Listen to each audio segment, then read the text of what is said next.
Si Dieu effaçait actuellement, s'il extirpait le vieil homme, toute la base de l'éducation spirituelle serait enlevée. Cette nouveauté de vie qui consiste à apprendre tout à nouveau dans un monde différent, avec de nouvelles facultés spirituelles, ce nouvel homme est l'homme caché du cœur. Et son éducation se fait par le Père de nos esprits. Hébreux 12:9. Elle se fera en accord avec une déclaration de cette même lettre aux Hébreux jusqu'à la division de l'âme et de l'esprit 4:12. Si nous étudions le reste de la signification de cela, nous sera très clair, car nous trouvons ici un nouvel et entièrement autre enseignement, la loi de l'esprit de vie. Romains 8:2. Cette vie a sa propre loi, ou ses propres lois que nous devons connaître. C'est une vie de foi. Si je vis maintenant, je vis dans la foi, Galates 2:20. Ainsi, la connaissance est le fruit de la foi. Nous n'avons pas besoin d'en dire davantage. Mais il nous faut mettre encore un accent final sur la crise de la croix. Dieu ne peut pas parler à l'homme qu'à cette place de la croix.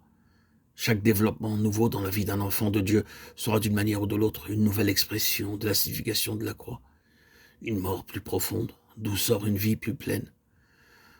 Dieu maintient l'équilibre d'une main ferme et pour finir, la dernière phrase de notre dépouillement ici-bas aboutira à notre couronnement avec Christ là-haut.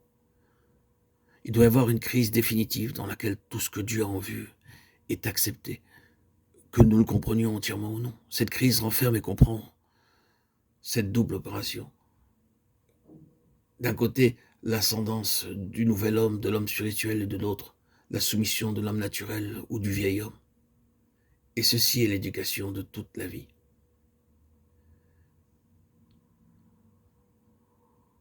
L'homme a toujours refusé de reconnaître et d'accepter le verdict de Dieu à son égard. C'est pourquoi il poursuit un chemin où il cherche à manifester une expression, une réalisation de lui-même. Dès le commencement, alors même que la voie de Dieu avait été si définitivement établie dans le sacrifice d'Abel, l'homme continue son propre chemin. Il cherche à construire un monde, à créer une civilisation, à contribuer à un royaume, Babel, où Babylone sera son nom. C'est l'expression et le monument de la puissance du pouvoir et de la gloire de l'homme. Faisons-nous un nom, Genèse 11:4. N'est-ce pas ici la grande Babylone que j'ai bâtie, Daniel 4:30. Ainsi l'homme s'enorgueillit. Il se développe, il s'impose. Oh, c'est un monde merveilleux qu'il a produit. Et il le dépasse désormais de beaucoup. Il n'arrive plus à le maîtriser. Plein de merveilles, oui, mais plein de tragédies. Il marche rapidement vers sa dissolution et ses propres productions effaceront sa civilisation. Il a mis en mouvement quelque chose qui, par sa propre force, a échappé à ses mains. Oh, il faudra que Dieu intervienne pour abréger les jours de cette fin, sinon aucune chair ne serait sauvée. Matthieu 24:22.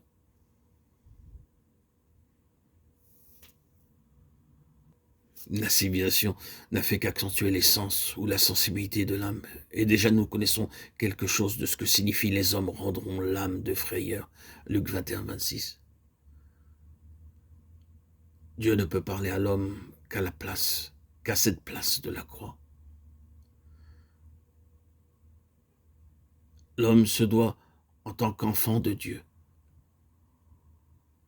par la signification de la croix, mourir à ce vieil homme qui désire la division entre lui et Dieu, qui désire tout déterminé, autodéterminé, il est autosuffisant et cherche à dominer. Non, ce n'est pas la volonté de Dieu. Il faut donc nous dépouiller de ce vieil homme afin d'obtenir la couronne avec Christ.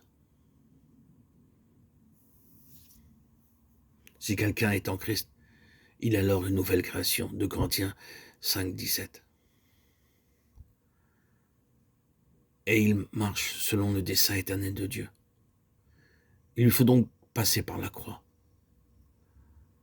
par l'identification avec Christ, par la foi. Une fois que cette place a été prise et tout ce qu'elle implique est accepté, alors le nouvel homme paraît par l'union de résurrection avec Christ. Et c'est la victoire. L'orgueil s'est évanoui, dissoute dans cet homme nouveau qui se développe, s'épanouit en Christ. Le chemin est effrayé par la croix et se poursuit par l'ensevelissement de l'homme, du vieil homme, afin de laisser Christ en lui, être en Christ. Il est alors une nouvelle création.